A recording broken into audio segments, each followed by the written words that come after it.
A 65-year-old man presents with weakness, fatigue, melena, and increasing amounts of coffee ground emesis over the last 24 hours. The patient has a known history of cirrhosis and heavy alcohol abuse. On examination, he is pale and diaphoretic and has rectal findings showing a combination of melena and hematochezia. His vital signs show a blood pressure of 75 by 40 mmHg and a regular heart rate of 125 beats min. You place two large-bore intravenous catheters and attempt to resuscitate the patient with crystalloid, but the patient shows no improvement after 2 liters of fluid. At this point, the management of this patient should include all of the following except which one? A. Emergent gastroenterology consultation for endoscopy.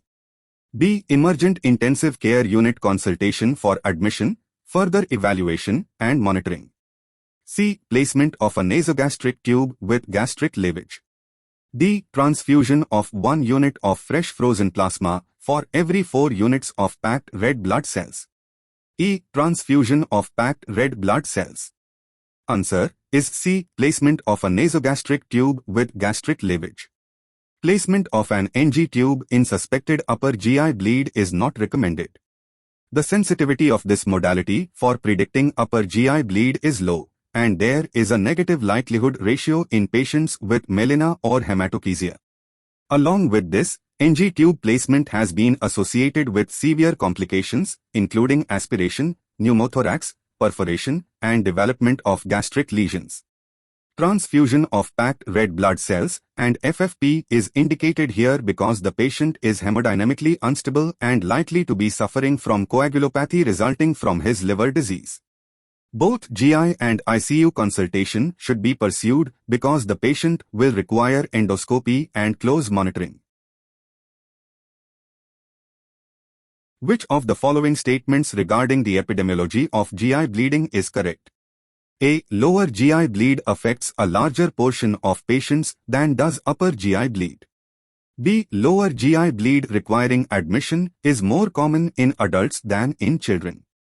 C. Most deaths secondary to GI bleeding occur in patients older than 60 years.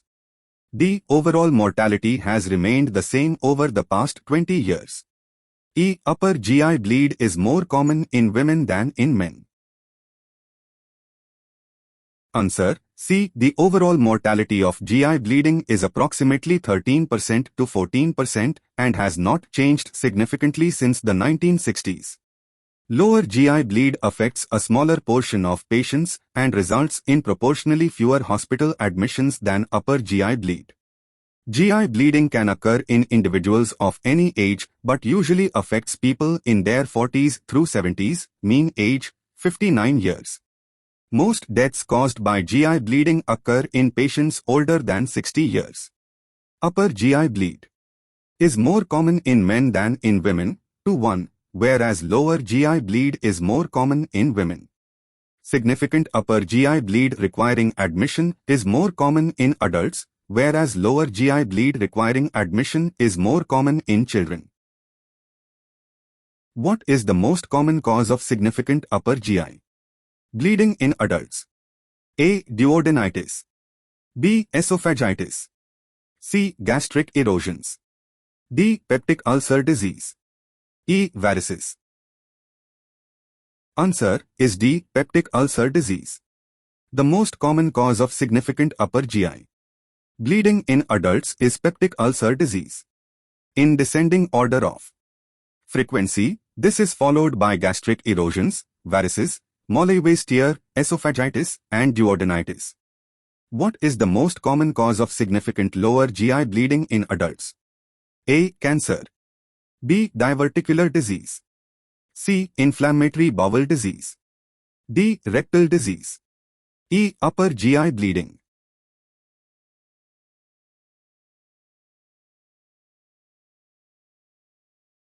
Answer is B.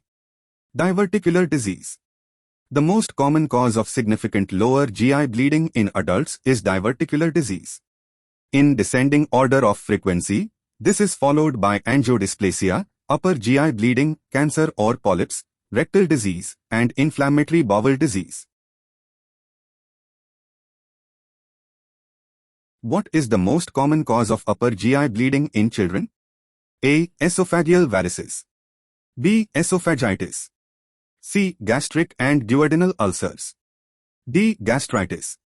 E. Mollyway tear. Answer is C.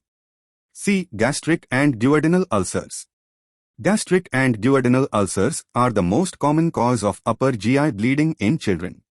In descending order of frequency, this is followed by esophagitis, gastritis, esophageal varices, and Mollyway tear.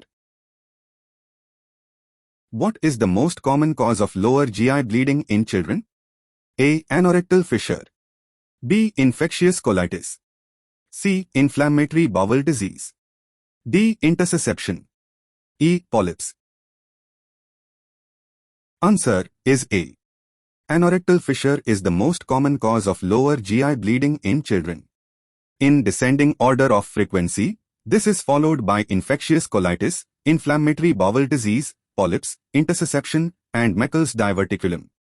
Which of the following has been shown to decrease rebleeding occurrences effectively in patients treated for upper GI bleeding secondary to esophageal varices?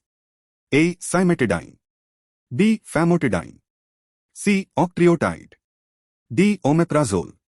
E. Vasopressin. Answer is C. Octreotide is a useful addition to endoscopic sclerotherapy and decreases rebleeding occurrences. Patients with documented esophageal varices and acute upper GI bleeding should be treated with an intravenous infusion of DAM, 50 microgram per hour, for a minimum of 24 hours while being observed in the intensive care unit.